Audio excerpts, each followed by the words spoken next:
Thank you all so much for joining us today for what I know will be a phenomenal presentation, our leadership lessons from 7 inspirational influencers.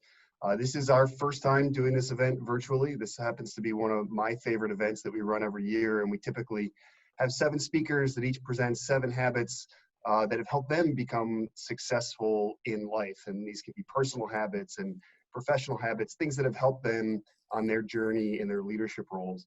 I think we all agreed that going through 49 lessons in a virtual format would probably be a challenge and certainly not conducive to the current environment that we find ourselves in. So we're pivoting a little bit, as we have all had to do, to try to freshen up this program and bring it to you in a way that we can do this both in a little bit shorter time and also perhaps in a more interactive fashion, give you more of a chance to engage with the content and engage with our speakers and ultimately engage with each other in the chat feature. We couldn't be more excited to have so many of you joining us today. We sincerely appreciate the way that you all have engaged with us at CenterState CEO throughout the last 6 months. As you can all imagine, not only in your world, but in ours, these moments have been challenging, certainly, to try to figure out how to adapt and overcome some of the challenges we're all facing. But the feedback that we get from you, the suggestions that we get from you, the engagement that we're getting from our members is higher than ever, and for that we are incredibly grateful. The lineup today that we have is phenomenal. I personally know each and every one of these speakers, think the world of them, and really am looking forward to having the opportunity to hear from them about some of the lessons that are the most important to their growth and development.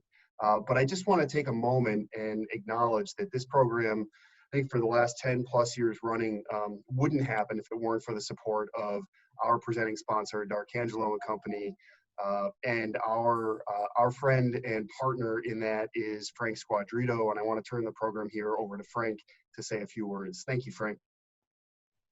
Thank you, Rob, and thanks for the kind words.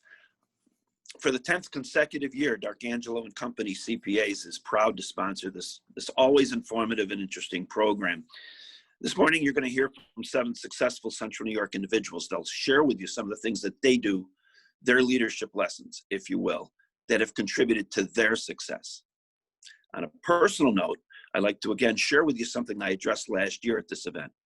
I believe that it is even more fitting this year in light of the pandemic world that we're living in. I've been told that I tend to smile a lot. Well, many years ago, I heard a quote that has always stuck in my mind. Every time you smile, you add 5 minutes to your life. So when you're out there and you're hunt for the good in life and count the blessings that you have, smile. You've now added 5 minutes to your life. Then add 5 minutes to someone else's life. Make them smile. Enjoy the program. I think we just got our 8th lesson in leadership there from Mr. Squadrito. Thank you, Frank, for the words of wisdom. Certainly in these times, sorely needed. Now I want to turn the program over to our moderator, who is someone that is probably very familiar to many of you. Stan Linhorst is no stranger to leadership conversations. He began his weekly Conversations on Leadership forum, I think back in February of 2014, and hasn't missed a week since, profiling more than 300 leaders in Central New York. The column runs every Sunday in the business section of the Post-Standard and during the week at Syracuse.com. In 1994, he led the launch of Syracuse.com, one of the nation's first news websites, and became the senior managing editor of the Post-Standard in 1999.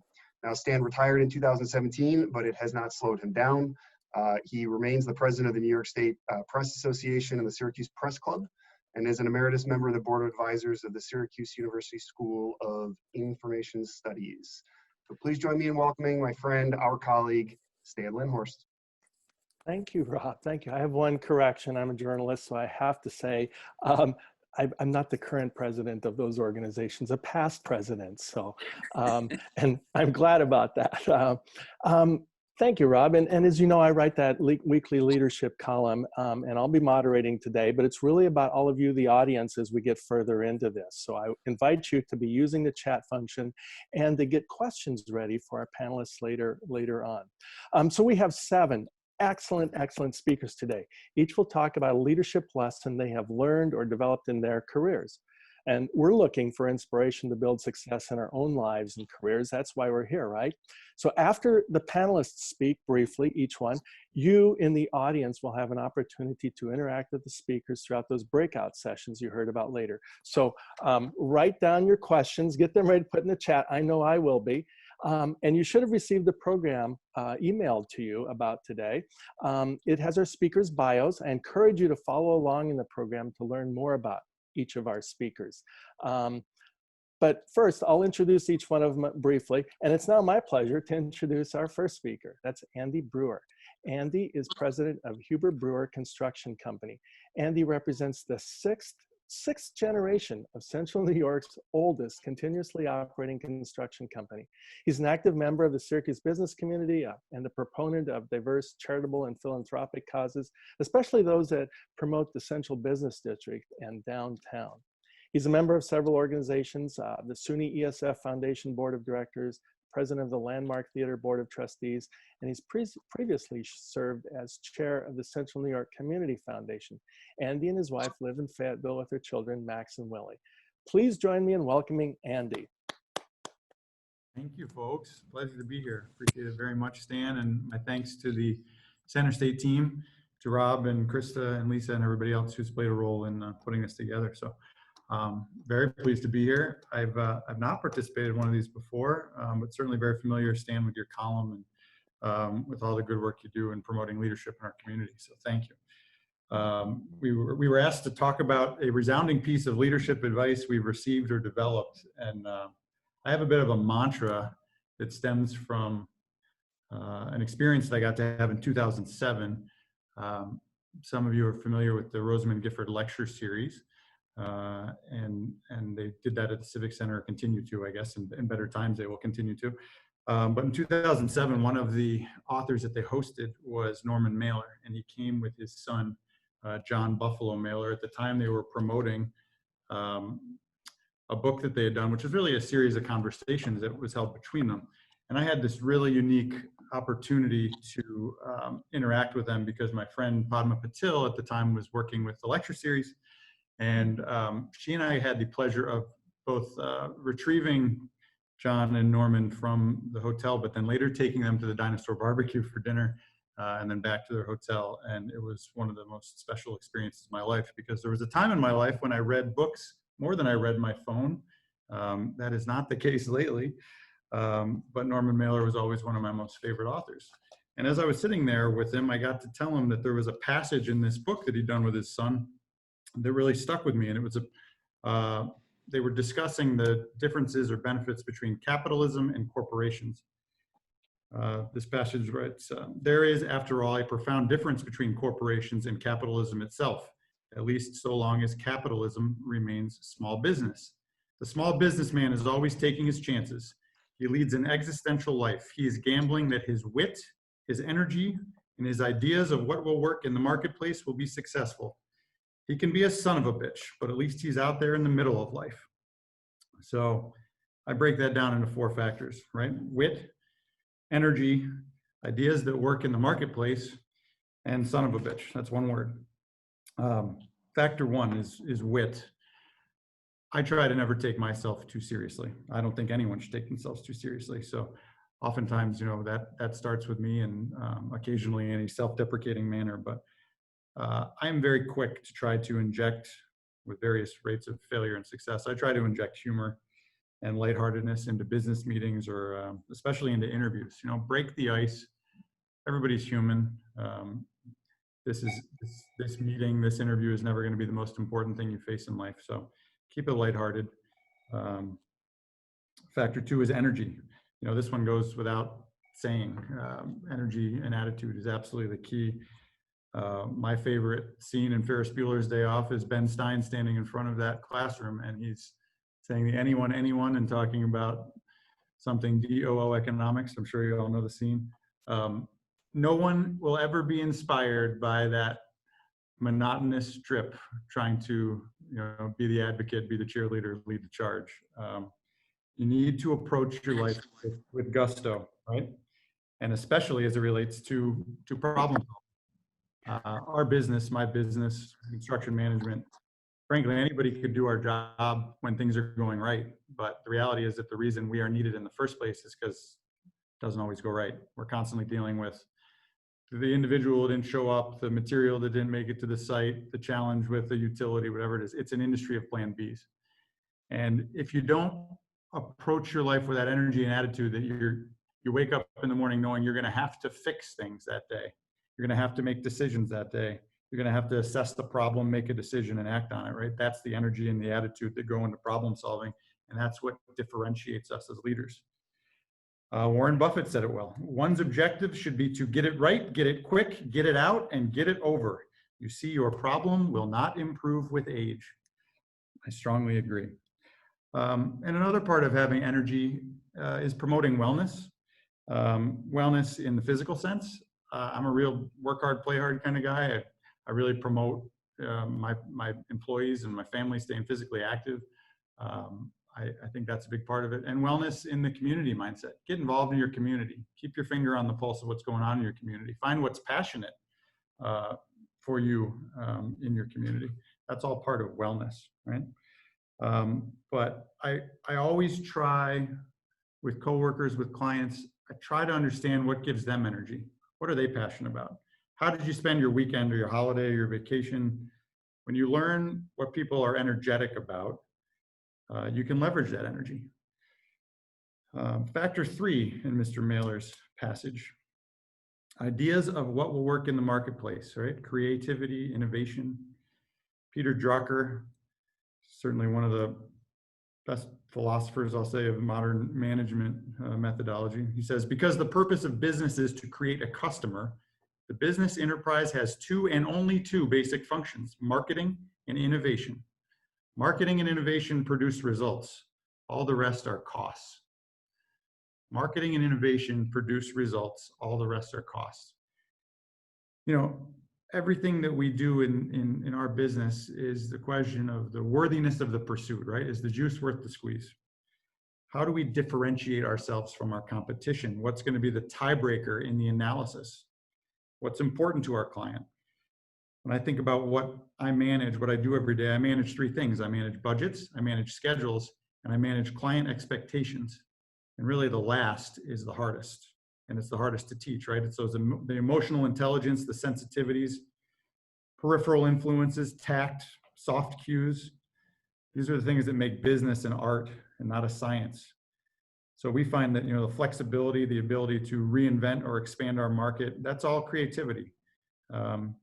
Use creativity to establish parallels so you can widen your footprint through commonality. And lastly, the Norman Mailer passage, the small businessman can be a son of a bitch. You have to be your own advocate. Sometimes you have to fight, right? No one else is going to prioritize your business, your family, your community. In business, I find the only way we maintain a good reputation, the only way we stay in business for 150 years is to be firm but fair. And you can do so as long as you are consistent. So how do these topics spill from just business into leadership? I think the old saying, things either get better or they get worse. They do not stay the same. Everything is evolution and maintenance and attitude, right? You can say the same thing about parenthood. You know, we all have to evolve as our kids do, as trends do. Before the session started here, we were talking with the panel about, you know, how familiar kids already are with Zoom and WebEx and all these things. It's all an evolution. We all have to stay honed with it. Marriage, right? Hopefully that's enjoyable work, but it's oftentimes work nonetheless. You have to keep things fresh. You have to keep things inspired. You have to keep things prioritized in your marriage. And community building. Community building is always work. I feel like in community building, folks think there's some magic bullet, and we often miss out on the discipline that is required for community building. So it really comes down to don't get lethargic, don't get complacent, keep the right attitude, keep the right energy, and keep the right wit. And those are my central lessons. I will also say that oftentimes in a family business, you know, if I sit down at the family dinner table with my father, my brother, my spouse, it's hard to draw the line between business and the rest of your life, especially in a small town like Syracuse. But that's oftentimes a good reminder to me that not everyone in my business is part of my family, obviously. So my work, and especially in a family business, is never going to be important to my coworkers as their families, right? As their free time, as their vacations, their volunteer time, their passions. So I believe that a productive workplace begins, with an embrace of the things that mean the most to your team. Get engaged in the things that make people passionate. And certainly there's never been an era, as much as nowadays, where that's been more relevant, right? For how people work, how they wish to work, where they have sensitivities around caregiving for the young people and the old people in their household. So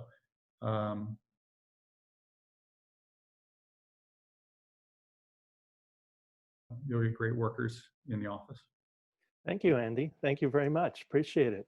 And I can't help but mention that it was 20 years ago that Hueber-Breuer was completing the Post Standard's new press hall. And I still admire that structure along I-690 in downtown. So thank you, Andy. Our next presenter is Calvin L. Corriders. Calvin is Pathfinder Bank's regional president for the Syracuse market. That means Calvin manages the commercial and retail lending sales in the Syracuse market. He's responsible for implementing the bank's strategic focus and direction. He serves on boards for SUNY Upstate, the Syracuse Community Health Center, and the Joint School Construction Board for the Syracuse City School District. He's a member of many community organizations, including 100 Black Men of Syracuse, the vice president of Home Headquarters, and he's president of the Upstate Minority Economic Alliance. Calvin is a lifetime resident of the city of Syracuse. He and his wife, Sandra, have 2 children, Sydney and Calvin. Please join me in welcoming Cal Corriders. Good morning. Well, first of all, I want to thank you all for having me. This is a pleasure to be invited to present on leadership to such an esteemed group. For those who know me, particularly my family, it takes me a half an hour just to say what my name is. So what I'll do, I'll get right to it so I don't exceed my time limit. The first leadership quality that comes to mind, and something that was instilled in me through my family, was to be humble. My mother saw something in me. We've come from very, very humble beginnings. She saw something in me, and as I was ascending in the community, she just said, "Calvin, I always want you to stay humble." So I think that's really important. Being courageous. So, this is the 7 habits of leadership. But we have examples on this call, practically everyone on this call, but there's some folks in particular that I'm looking at that I've had the pleasure of working with. Rob Simpson is one.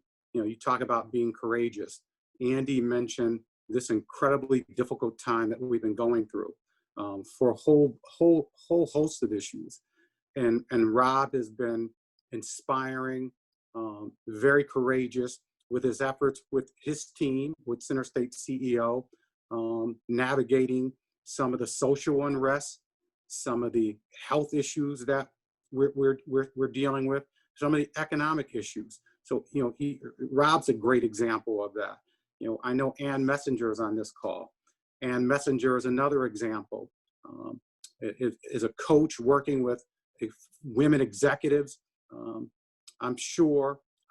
I know that she's had some challenges from other folks from the work that she's been doing. So we have examples of leadership and examples of being courageous. Just on this call, some folks that I know. I've worked with a lot of leaders. I've associated with a lot of leaders. The majority of them, significant majority of them, are very successful. And there's some who weren't. And it reminds me of a story for leaders. If you think you're a leader and you turn around and there's no one behind you, then you're just taking a long walk by yourself. So leaders bring people together. They work in a collaborative fashion. I also look to hire people who are smarter than me, much smarter than me. Because if it's like owning the most expensive house on the block. you don't want to have that, because your value actually is going to go down. I don't want to be the smartest person in my organization. I want to hire folks who are much smarter than me. Laugh. I laugh every single day. My family certainly knows that. You know, I'm going to go back to being humble. If I think I'm getting too big for my britches, my wife reminds me that the garbage has got to go out, the lawn's got to be mowed. So again, just staying humble. You know, she firmly keeps my feet on terra firma. I'm never going to do anything illegal, unethical, or immoral, nor will I ever ask anyone that I work with to do anything illegal, unethical, or immoral. It's not about me, it's about us. So, you know, having that conversation, looking to elevate everyone that I'm associated with. Again, it's not about me, it's about us. Everyone in the room you're with knows something that you don't know. It doesn't matter who they are. Someone in that room knows something that you don't. So it's very important to value every thought in that room, every thought of folks that you're associated with. Look to inspire. So I look to inspire and have folks to aspire. And there's and again, and that part of me doing that is walking the walk. One thing I can say, I'm flattered to be on this. Folks have come up to me, say I'm a role model. Again, that means so much to me. What's important to me is to be a role model to my children, to practice what I preach. I never want them to say, Dad, you said this, but you did this. So, you know, being a role model is really important. So I have a timer that just went off. As I said, it takes me a half an hour just to tell you what my name is. That flew by.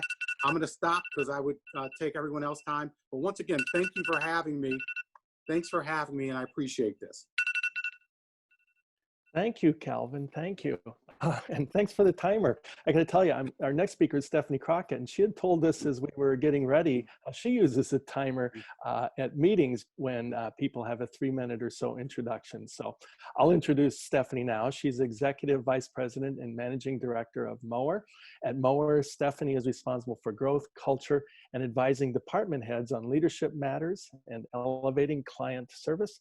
Like all of our other speakers, she's an active member of the Central New York community. She serves as chair of the United Way of Central New York Board of Directors and is a board member for CenterState CEO and visits Syracuse. Stephanie lives in Eastwood with her husband, Lemoyne professor Matt Reed. Please join me in welcoming Stephanie. Thank you so much, Stan. And like Calvin and Andy have already said, it's an absolute pleasure to be talking with you all this morning. It's humbling to be part of the group of these amazing presenters. So thank you to CenterState for giving us this forum and for reimagining the way that this event has happened as it has for so many years. I think all of us have received so much great leadership advice throughout our lives, right? Starting from our parents to, we hear it every day. We get good advice. I just wrote down like 5 things that Andy and Cal shared with us this morning. So we are constantly learning. And one of the biggest lessons that has carried me through my career and has come from the way that I was raised is, frankly, to not worry about fitting in the box that anybody has created for you. I tend to be a little bit of an untraditional person, and it's been celebrated since I was young. I'm one of 3 girls, and my parents always said to us, it doesn't matter, you can achieve whatever you'd like, whatever sport you want to play, whatever goal you have, you can do whatever you want. And it doesn't have to be what's sort of expected of you. And for me, that's about adventure, and it's about detours. And certainly over the last several months, we've been on an adventure that none of us really could have expected, or frankly, many of us didn't really want, right? We haven't all been having a great time of it over the last 6 months. But what it has taught us is that adventure is not something to worry about detouring around, right? Adventure is something that we embrace. It's the uniqueness in the experience and really looking at those adventures and thinking to ourselves, what can I learn from this? What can I take from this and be able to grow in a different way? Is if you lead your life through the values that you have, and those are really unequivocal. They are just the values that guide you every day, no matter what obstacle and what adventure comes in front of you. It's about taking that and making the best of it. We have all seen our family, our colleagues, our community all respond differently to the situation over the last 6 months and to just regular challenges day to day. And it goes back to a few of the things that Cal and Andy were saying earlier. And it's really about recognizing that the people in our lives and the communities that we are surrounded by are all different. Everybody is unique. And as leaders, it's important to not only recognize those differences, but to celebrate them, to determine where are the areas that people in our lives and those communities can really come out swinging. How can they come out of these adventures and think, this is the way to bring things to life? I work with an incredible group of people at Mower, and you'd probably be surprised to learn that a lot of the people on my creative team are pretty introverted. There are some of them that have been thriving in this work from home environment. They have been thriving in this arena and what it has enabled them to bring. For others, it hasn't been a great experience. So how can we play on those strengths? How do we really adjust and celebrate what we can bring to the table?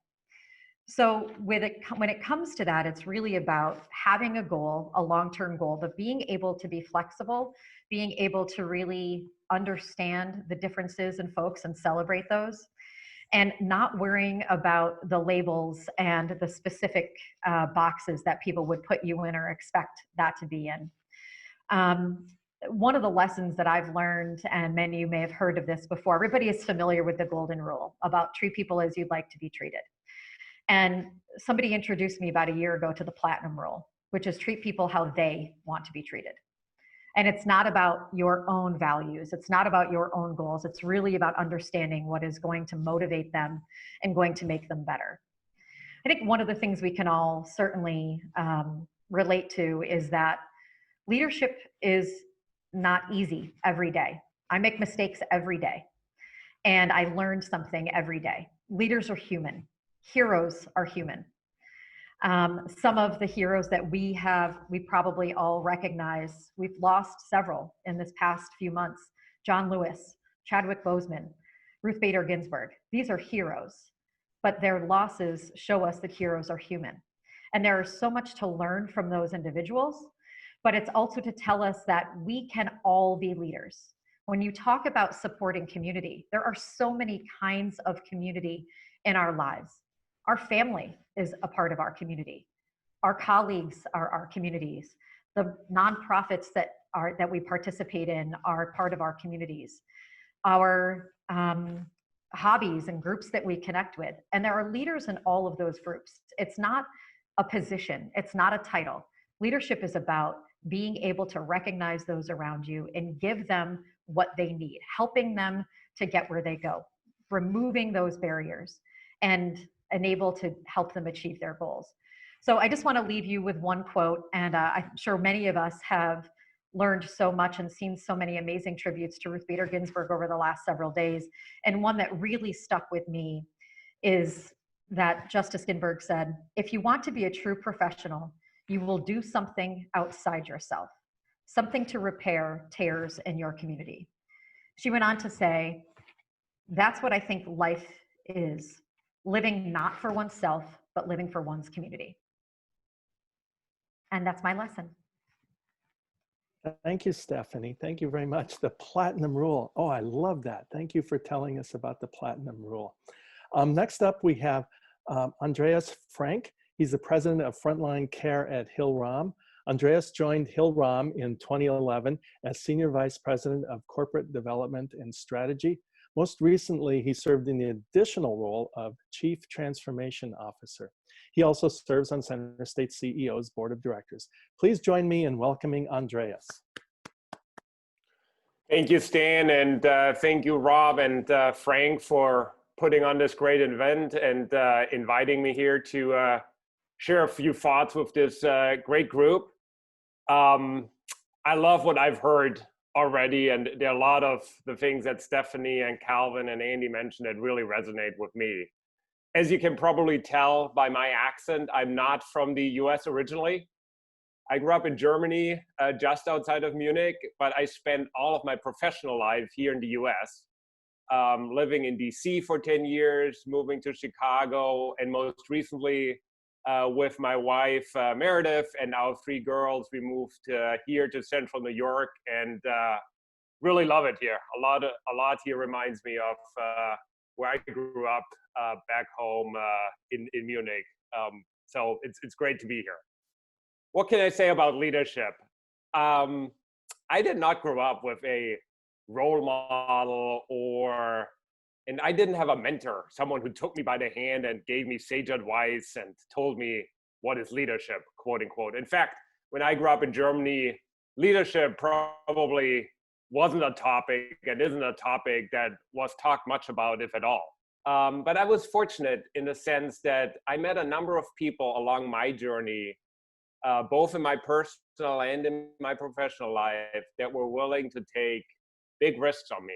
And they put me into positions that provided me with experiences and learnings and challenges and opportunities, sometimes admittedly rather painful ones, that helped me to become and to move into the positions that I'm in now. This was true for my first job and my first internship that I got, that led to my first job where I horribly botched one of the case studies. I very vividly remember that. In fact, it was so bad that I had to ask the interviewer to just start over with a new case. There was no way to recover, and the partner was still willing to take a chance on me. And it continues to be true here with my most recent move into an operational role after 15 years in M&A and corporate strategy work, which put me into a role that was unlike anything I'd done before, and is challenging me in new ways every day.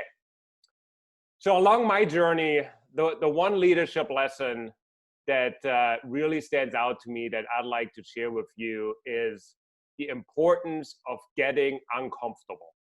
And sometimes there's an expression that the Navy SEALs have, it's called getting wet and sandy. I think you get the picture of what that looks like, but really getting uncomfortable. And what I mean by that is a few things. Get uncomfortable by having a point of view.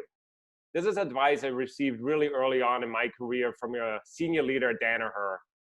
Have a point of view, be transparent, be comfortable in expressing your opinion, but also be kind and respectful in how you do it. As one of my colleagues here at Hillrom likes to say, punch the topic and not the person, so that you allow others to engage in a dialogue and listen to what they have to say. Where do you stand on topics like racism, diversity, equity? Have a point of view, even if it's not the popular opinion, and people will respect you if you respect them. Secondly, get uncomfortable by taking a risk on people. I told you earlier how people took a risk on me, and this is about giving that opportunity and affording that opportunity to others by putting them into roles and positions that may be outside of their traditional career path. I like to think of talent along 2 key dimensions: performance and trust. Performance is how well you do in your job, the skills that you have. Trust is about what kind of person you are. Too often in business, the only dimension we look at is performance, and we don't pay enough attention to trust, and as a result, we promote toxic leaders. I have never been disappointed by the people I trust. Get uncomfortable by being human. You heard that from Stephanie. Be uncomfortable by being human. And how uncomfortable can that be? Smile, cry, tell stories, let people get to know you. Being human means being approachable. It's great advice I got from a coach that I work with. Too much of our leadership stereotypes still seem to come from the Hollywood image and showing a mostly male image, really, of perfection and poker faces. Leaders have their own problems, right? We all have our own insecurities, issues. We have our kids, we have parents, families, headaches. Be human, and that way you also remember to stay humble as well. And you heard that from Calvin, so well said. Once you get uncomfortable, you realize that leading is not about you, it's about everyone around you. I played the violin growing up, so maybe that's why the following image resonates with me, and that's where I'll leave you with. Being a leader is like being the conductor of an orchestra. You don't make a sound, you depend for your power in the ability to make other people powerful. I wish I'd come up with that quote. Actually, this comes from a conductor by the name of Benjamin Zander. There's a great TED Talk out there. It's called The Transformative Power of Classical Music. If you don't know it, highly recommend you watch it. You won't regret the 15 minutes. The essence of his message is about looking for the shiny eyes. You know what I mean? It's the eyes that you remember when your parents were proud of you, when your kids come home and they show you a drawing they made or a great grade they received, when they run down the hallway, when you come home at night, when you were traveling. Remember those days when you were traveling? So when you surprise a loved one, right? It's the way that I translate that to leadership and business, is that what leaders do above anything else is they awake possibilities and dreams in others, that give meaning and purpose and passion to their lives and build a shared commitment. Thank you. Thank you, Andreas. Thank you. We're so glad you love it here in Central New York. That's wonderful to hear. Our next presenter is Tamika Otis. Tamika is director of the KeyBank Business Boost and Build program powered by JumpStart. Now, JumpStart makes me think of, we need to jumpstart the comments in the chat. So let's also do that. I've been enjoying reading the comments in there so far. So get comfortable in the chat, because that's how we'll get your questions later on in the breakout sessions. Okay, Tamika is responsible for managing financial and technical assistance partnerships that support diverse entrepreneurs with a focus on women and people of color. The Boost and Build program stimulates economic growth in upstate New York by supporting entrepreneurs and small business owners, especially in urban neighborhoods that have been historically disconnected from these types of services and resources. Tamika is also the founder of Kabod Consulting and co-founder of the Black Women Give Foundation based in her hometown of Philadelphia. Tamika serves on several boards, including Leadership Council of the Women's Fund of Central New York, the Good Life Foundation, and she is vice president of Onondaga County's Youth Board. Please join me in welcoming Tamika. Thank you. Thank you. Good morning, everyone. Thank you for being here. CenterState, thank you for this honor and for this opportunity. I am humbled to be among this esteemed group of dynamic influencers and servant leaders here in Central New York and beyond. So thank you. I do not have the typical or conventional leadership story or lesson. I am what our beloved Gwen Weber-McLeod coined as an unexpected leader. And I remember the day that she said that to me. I grabbed onto that term. I embraced it with everything I had, because in that moment, it validated me. Because at that point in my professional career, I was entering into rooms where I very often felt like I didn't belong, and sometimes was even told that I didn't belong. So let me give my story some context. I thought I was going to be Beyonce, and I mean that. I wanted to be a recording artist, and if you know me well, I love to sing, I love to perform, I love to write music. I worked extremely hard at my craft, and by the time I was 19, I had secured a management contract with a very well-known manager in Philadelphia. I was working with an award-winning producer. I was moments away from being label mates with one of the hottest female acts at the time, and I walked away from it all. Because what I learned very, very quickly was that, as inspiring as it was and as exhilarating as it was to be living my dream, the expectations of the industry and the people in it did not align with my heart and with my spirit. And so now I know that that gut-wrenching decision really provided the framework and the foundation for one of my most cherished leadership lessons, and that is allegiance to the mission. I had everything that I had dreamed about in the palm of my hand, but I decided that allegiance to myself was what was most important. And so that brings me to the unexpected leader part of my story. I left college to pursue my singing career. That's how important it was to me. It was going to be my life. I thought my life was going to be on stage in front of thousands of people, and then it wasn't. And I didn't know what I wanted to do. But what I knew was that I wanted to live a purpose-filled life. I wanted my work. I wanted to be as passionate about my work as I was about music. And so I started to take jobs that interested me. And then there developed a pattern. I was coming in at entry-level positions and very quickly ascending to leadership roles. I started out as a part-time front desk clerk at a local health spa and became the general manager of an award-winning Gold's Gym in less than 2 years.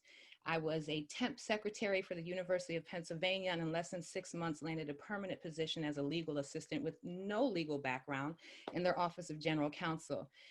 I applied for the admissions assistant position at Job Corps, was hired as admissions counselor, and then promoted to project director in less than 3 months. So I knew wherever I wound up, I was likely going to wind up in a leadership role, and I was determined that I was going to be the leader I so desperately needed as I was navigating through my professional pathway. And that meant me being an effective and influential leader. So when I had my first staff of 6, I was determined that they were never going to feel the anxiety or nervousness that I often felt when having to make a decision between family obligations and work obligations. My staff knew that I would write you up if I found out that you dishonored a family obligation for something work-related that any of us could have covered for you. Because to me, we could not possibly be spending the majority of our time saving other people's children while we were being absent for our own. Which leads me to the second most important lesson. Right now, I have the honor of supporting and serving small business owners, specifically women and people of color. And in any business, what's the most common theme we talk about? It's capital, right? The need for capital, the lack of access to capital. But what I've learned more than anything is that human capital is the most important capital. For so many of us, our jobs are contingent on performance measures around metrics and numbers, and it's so easy to get lost in the numbers and the work and the meetings and not remember our people, how we engage with them, how we relate to them, how we respect them, how we honor them. What I know for sure is that human capital is the most important capital. The day I knew for sure I was emerging as a leader, that I was being very intentional about evolving into, I was a project director at Job Corps, and I had an engagement the next morning and I fell very ill. And I was trying to get myself together, but I couldn't. And so at the time I called my right hand, Mr. David Brown, shout out to David Brown, who's now pastor of Renewed Ministries here in Syracuse. And I said, David, I am so sick. Is there any way that you can cover for me tomorrow morning in Watertown? It was about 9 o'clock the night before. And he said, absolutely, without hesitation, which was not abnormal for him. But what I didn't know was that at that time, he was in New York City. And so we happened to be members of the same church. I sang on the praise and worship team with his wife, and in friendly conversation, she mentioned having to leave at 3:30 in the morning to drive from New York City to Watertown, New York, which is a 5 to 6 hour drive, for David to do a presentation. Not only did he do the presentation, he then came to work and said nothing about everything he did to make that happen for me.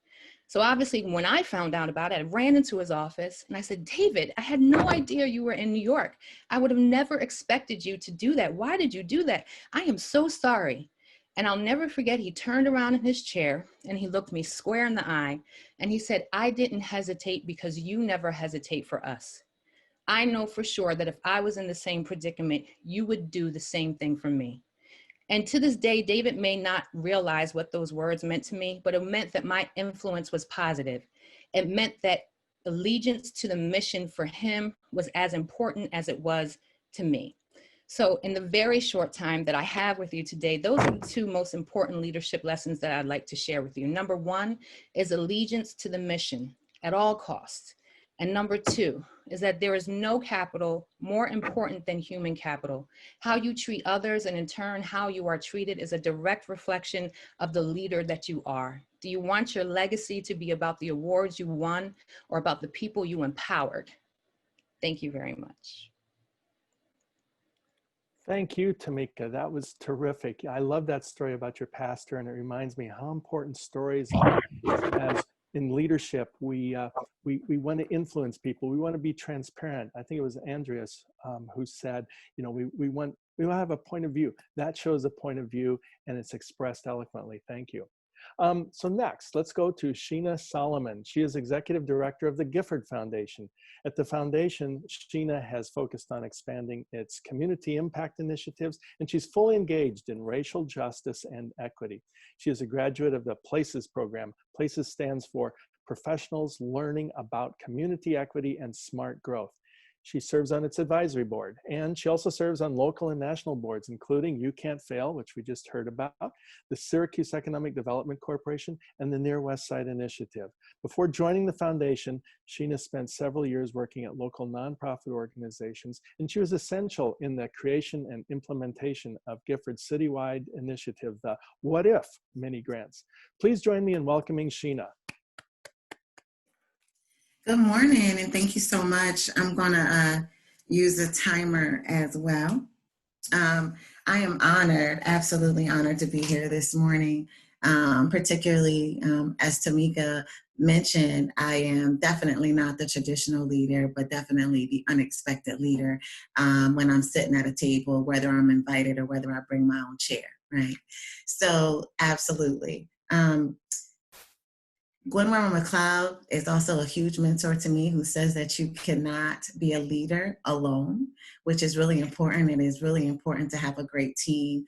And so everybody talked about the people around you and your team and having smart people. Your team is very important because I feel like I'm just part of the team. As I tell people at Gifford, I'm really not the boss. I'm just the person that signs the checks because I know who does the real work in our community, and that's really important to me. I don't know who remembers Kathy Goldfarb-Finley, but if you never had the opportunity to meet her, she was that one person that took that risk on me, that hired me and saw potential in me that I didn't see in myself. And I want to share some lessons that she shared with me, that everyone is born with a tool belt. Some of us are born with tools in our belts. Some of us are born with none, right? We all start at a different place. And as I worked my way up at the Gifford Foundation, I had to use that tool belt. And she told me, you cannot fight every fight with the same tool. And that was a huge, huge lesson for me. So as I listen to other leaders and community members and those who don't even know that they're leaders, I take what they give me and put it in my tool belt. So a few things that I feel like describes a really great leader and tools that I've learned. The first thing is proximity. I have proximity in my tool belt. First, it is really hard to be the first and only. I'm the first and only person of color that runs a foundation in Syracuse, actually probably upstate New York, and maybe the youngest person running a foundation because I'm under 50. And being the first and only is hard.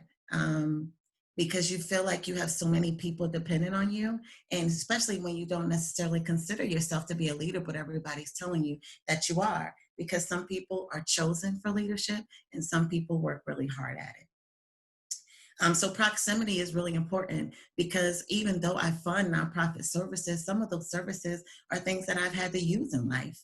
I wasn't born with a silver spoon, so I completely understand what our constituents deal with on a daily basis.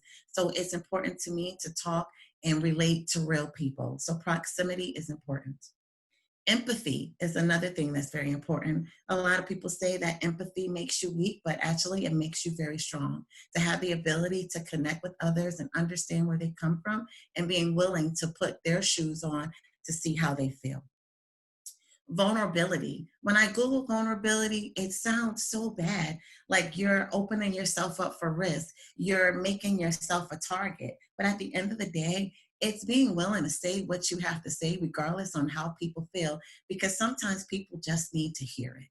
2020 has been the I said what I said, period, 2020 for me. Because to be a leader, particularly a Black leader in these times right now, where you have two pandemics going on, one that I've been dealing with all my life, which is race, and another that is the COVID-19, and you have people calling and depending on you to help them figure out how to handle their privilege in this environment has been a struggle. And with that, I have had to use another tool, which is patience. I had to be patient with people who are not really sure or haven't experienced what I've experienced and don't understand things like the Black Lives Matters movement, right? I've had to have patience with that because we tend to be in a time of a fast food mentality. Our community did not get the way that it is by mistake. It was intentional, which is another one of my favorite words. If we are to change the way things are, we have to be intentional about it. So I do my best to lead with intentionality and with courage, because I have to have the courage to listen, the courage to continue to learn, the courage to be present, and the courage to be willing to take risk, because someone took a risk on me. And so what my job is as a leader is to pay it forward and to help other people get to their full capacity. The quote that I'll leave you with, and my 5 minutes is about to be up, is leadership is not about titles, positions, or flowcharts. Leadership is about one life influencing another. Thank you so much. Thank you, Sheena. Thank you so much. I'm going to make just a little editorial comment here. Andy said something at the beginning about, in a business sense, your problem will not improve with age. And I was struck by how that connected to what you were saying, because if America had confronted its race problem decades and decades ago, we wouldn't still be fighting the Black Lives Matter fight and so many other things to get liberty and justice for all. So thank you for bringing all that up. Our last speaker, finally today, we're joined by Michael Speach Jr. He is president and head chocolatier of Speach Family Candy Shop. Speach has been family owned and operated for 4 generations, serving the community's collective sweet tooth since 1920. That means they're celebrating their 100th anniversary this year. That is truly sweet. Thank you, Michael, for keeping this company going so well. Under Michael's direction, Speach has indeed grown exponentially, developing its brand, expanding into new partnerships, and to give back to his community during its centennial year, get this, Michael developed the 10 Decades of Giving event, partnering with 10 local nonprofits throughout 2020. Michael's a Central New York native. He and his partner Joe have 2 dogs, Vader and Leah. Please join me in welcoming Michael.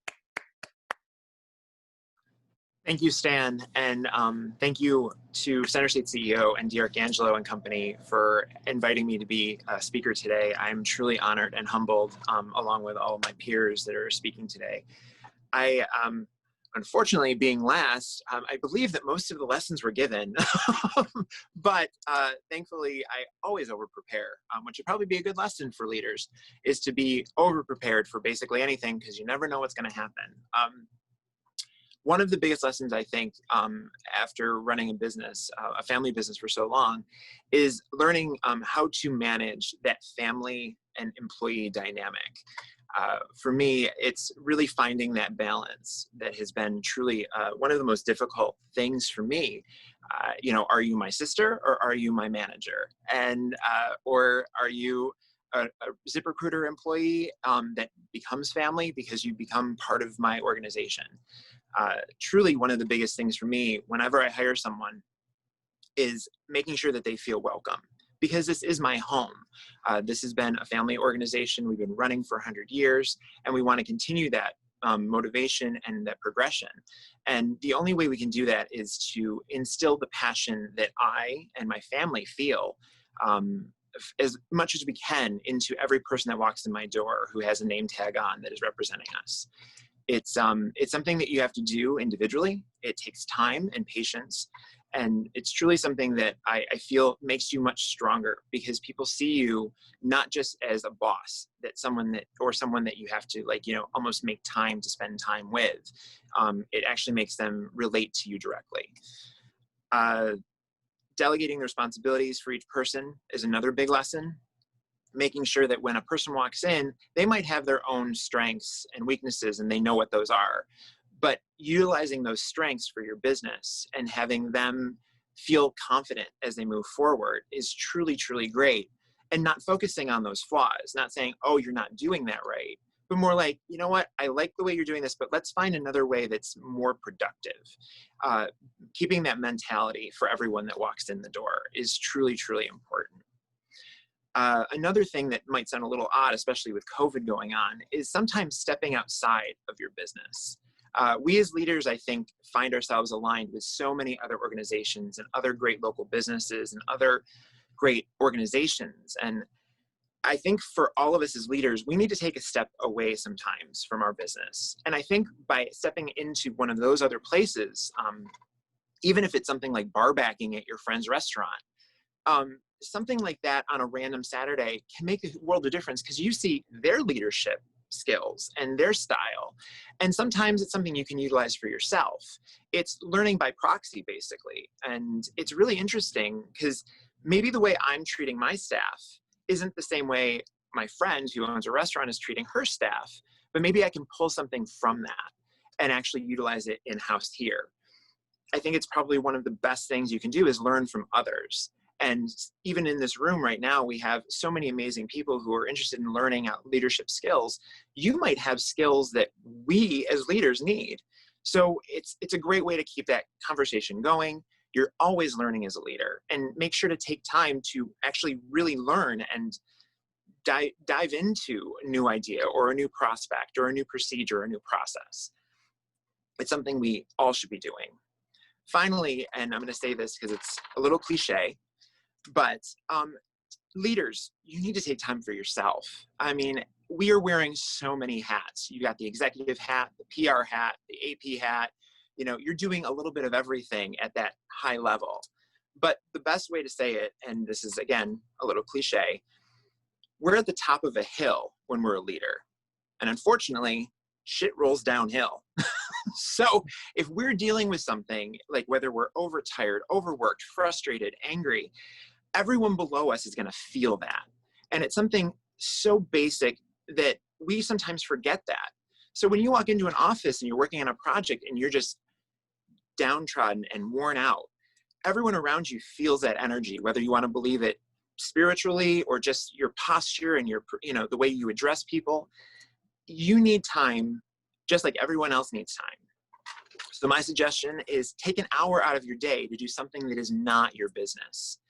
Whether that's going out to lunch with friends or taking an afternoon off and play golf, go shopping, but not for work clothes. Go get a manicure, not to make you look better, but because it's comfortable and you enjoy it. We need to treat ourselves better. And that, I think, is a collective thing that I think all of us as leaders also need to put on to our employees and encourage them to do so. So with that, I hope those lessons were inspirational to you, and I hope you take those home with you. And for the rest of the day, I hope everyone has a sweet day. Thank you, Michael. Thank you very much. I really like that idea that you know, a leader brings energy into a room, and that energy, whether it's good or bad, can infect the entire staff. So keep that in mind. I love that, Michael. Okay, that takes us to the end of this part of our presentation, but now it's time to move into our breakout session where attendees, that's all of you out there, can engage directly with our presenters. Attendees, you'll be split across 3 Zoom breakout rooms where you'll be joined by a couple of the presenters today, as well as a moderator for conversation. And then after about 15, 20 minutes or so, we'll all come back together here for a larger group conversation to wrap things up and hear a few more questions and answers. So please enjoy it, and we'll see you all again shortly. Thank you. Hello, everyone. I hope you can hear me. Welcome back.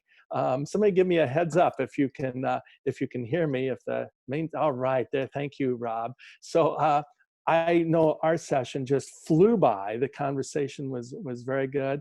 And now we want to open up to questions to all of our speakers from the audience. So please enter your questions in the chat feature, and we'll take a couple before we head you off for the rest of your day in about 10 minutes. Thanks.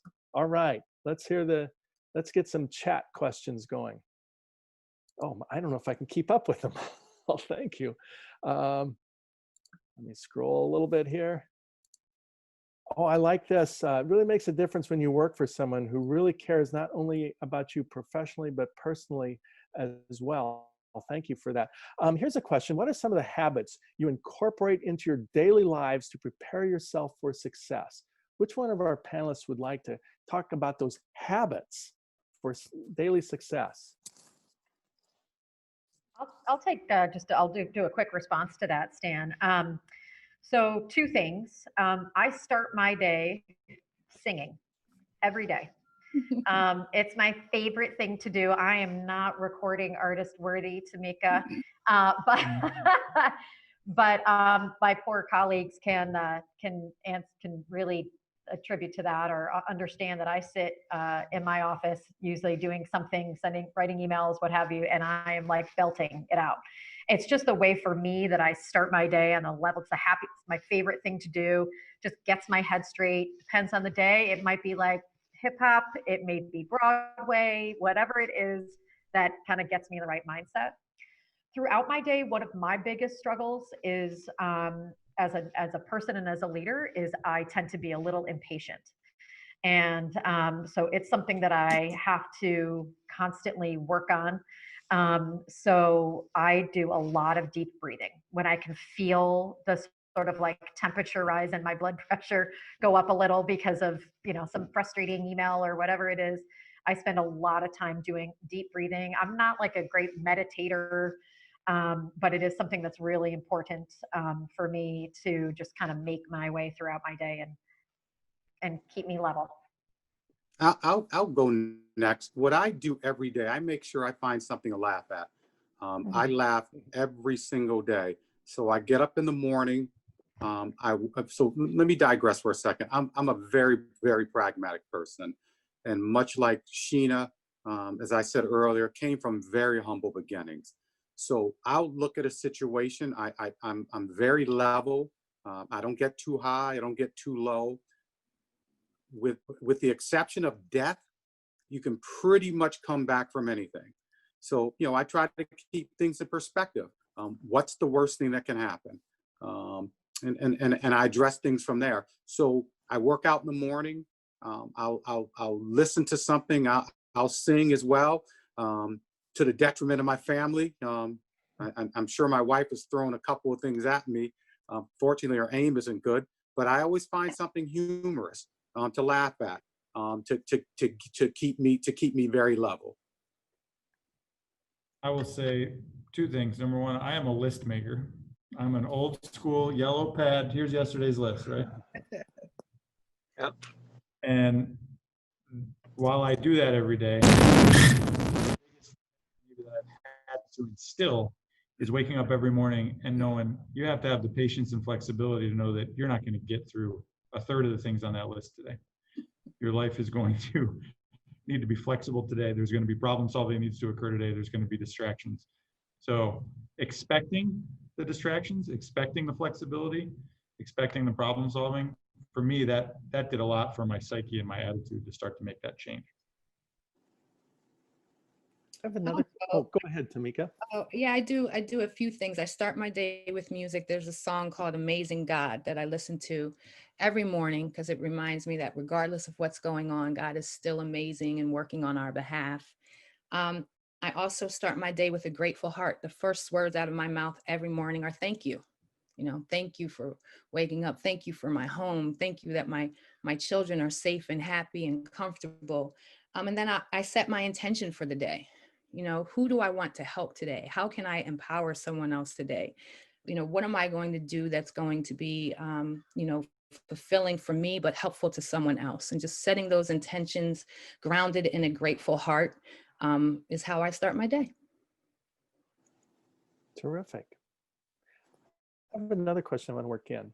What does recognition of employees look like in your organization? That comes from Tammy in the audience. So we can just go down the line real quickly. What's a technique? What's a way you recognize people real quickly? Tamika, you're on the screen. We'll start with you. Sure. I just, I honor people's personal and professional achievements. I let them know that I'm proud of them. And I brag about people as I exhort people publicly as much as I can. I think that Stephanie, I'll move on. Stephanie, what's your tip? What does recognition of employees look like in your organization? One thing you do. Yeah, similar to Tamika, I'm big on the shout outs. I send agency-wide emails. I want people to know that somebody has accomplished something today. If we get great feedback from a client, I will shout it at the rooftops and make sure that they recognize that and they get that sort of appreciation. We have some detail, some like almost formalized things. We have a monthly stars program that somebody always gets recognized, and gift cards go along with that. So that's another fun way that as an organization we recognize people. Andy. I'll say that beyond the senior management table, your coworkers don't really care about the big business decisions. They don't care about the operations discussion. They don't care about your new insurance carrier. They care about how the decisions you make reflect the values of the organization. So when you have an opportunity, even if it's a smaller decision, like we have a corporate giving thing we do every holiday season, engage people in those things because that's where they feel they have an opportunity, to reflect on the values, to embrace values. Andreas, how about you? You've got a much larger organization to fit that in. How do you, what's your tip? I start every meeting I have with mission moments. And mission moments can be anything. It can be about a contribution that an individual employee makes. It can be about feedback or a story we get back. I get so many letters from customers just appreciating what we do in the fields that we work in. So mission moments is the way that I remind myself to recognize people. Any of the other panelists? Or we'll have one more question if not. Yeah, what I do just real simple. I actually have a form and I ask a sheet of paper and I ask the employees, each individual employee, how would they be like to recognize? Some wants a day time off, someone like cash bonus. They all would like to be, as Stephanie and Tamika mentioned, have a notice going out. But I actually ask for different things to make sure it's individualized to how they would like to be recognized. Yeah. For me, sorry. I was just gonna say, COVID-19 says that I can't, but I still do hug my team members. Michael, you want to throw in one more? Yeah, well, I was just going to say, for us, we're a much smaller organization. So we're in conversation a lot. So we typically, when we have like goals that we hit, or, one person goes above and beyond, we kind of have like a ongoing list.